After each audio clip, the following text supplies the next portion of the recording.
நம்ம இந்தியா இந்த ICC champions trophy ஃபைனலுக்கு உள்ள நுழைஞ்சதை தொடர்ந்து தற்போது சவுத் ஆப்பிரிக்கா நியூசிலாந்து இந்த இரண்டு அணிகளுமே செமிஃபைனல் ஆட்டத்தை இப்போ விளையாண்டுக்கிட்டு இருக்காங்க. ஸோ இதில் ஜெயிக்கிற அணிகள் வர ஞாயிற்றுக்கிழமை துபாய் இன்டர்நேஷனல் கிரிக்கெட் ஸ்டேடியத்தில் நம்ம இந்தியாவை எதிர்த்து இந்த ஐசிசி சாம்பியன்ஸ் ட்ரோஃபி ஃபைனலில் இருக்காங்க. இப்படி இருக்க நம்ம இந்தியாவை எதிர்த்து இந்த ஃபைனல் மேட்ச்ல எந்த அணி வந்தா நல்லா இருக்கும் அப்படின்னு நம்ம ரோஹித் சர்மா அவர்கிட்ட இன்னைக்கு காலையில் துபாயில் கேள்வி எழுப்பப்பட்டிருந்தது.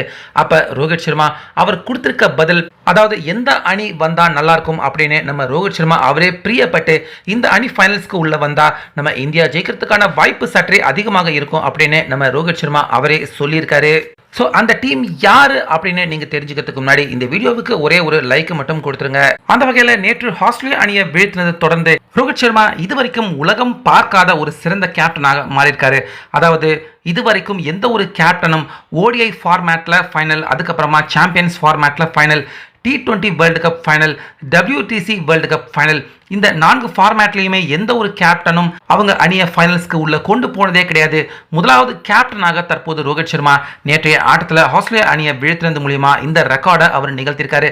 அதை தொடர்ந்து இன்னைக்கு காலையில் துபாய் அகாடமி கிரிக்கெட் ஸ்டேடியத்தில் நம்ம இந்திய பிளேயர்கள் எல்லாருமே பயிற்சி எடுத்துக்கிட்டு இருந்தாங்க.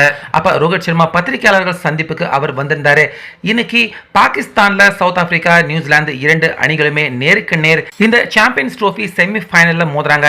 நீங்க இந்த இரண்டு அணிகள்ல எந்த அணி ஃபைனலுக்கு வந்தா நல்லா இருக்கும் அப்படின்னு விருப்பப்படுறீங்கன்னு ரோஹித் அவர்கிட்ட கேள்வி எழுப்பப்பட்டிருந்தது. அதுக்கு நம்ம ரோஹித் சர்மா சட்டன அவர் ஒரு பதில் கொடுத்திருந்தாரு. அதை கேட்கிற எல்லாருக்குமே சற்றே கொஞ்சம் அதிர்ச்சியாக தான் இருந்தது. சோ அப்படி எந்த டீம் ரோஹித் சர்மா அவர் மென்ஷன் பண்ணி சொல்லியிருக்காரு அப்படின்னு பாத்தீங்கன்னா, நியூசிலாந்து அணி அவங்க ஃபைனலுக்கு வந்தா இந்தியாவுக்கு சற்றே கொஞ்சம் சாதகமாக இருக்கும் அப்படின்னு நம்ம ரோஹித் சர்மா சொல்லியிருக்காரு. சோ அதுக்கு பின்னாடி இருக்கிற காரணங்கள் என்னென்ன அப்படின்னு பத்திரிகையாளர்கள் கேள்வி எழுப்பியிருந்தாங்க.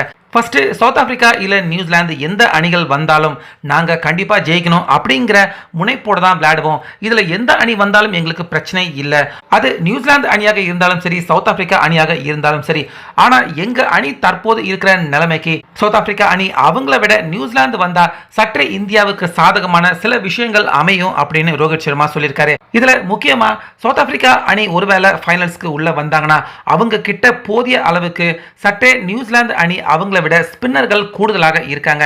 ஆனா நியூசிலாந்து அணி அவங்க ஃபைனல்ஸ்க்கு உள்ள வந்தாங்கன்னா அவங்க கிட்ட ஸ்பின்னர்கள் கொஞ்சம் கணிசமா கம்மியாக இருக்காங்க. முக்கியமா மிச்சல் சாண்ட்னர் அவரை தவிர பெருசா பந்து போடுற மாதிரியான போலர்கள் நியூசிலாந்து அணி பக்கம் இல்ல.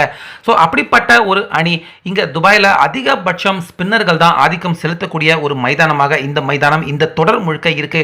அதனால சவுத் ஆப்பிரிக்கா அணி அவங்க வந்தாங்கன்னா இரு அணிகளுக்கும் பலமான பயங்கரமான காம்படிஷன் இருக்கும். ஆனா அதே நியூசிலாந்து அணி அவங்க வந்தாங்கன்னா அப்பவும் இரு அணிகளுக்கும் கண்டிப்பா மிகப்பெரிய பலமான காம்படிஷன் நிச்சயமாக நடக்கும்.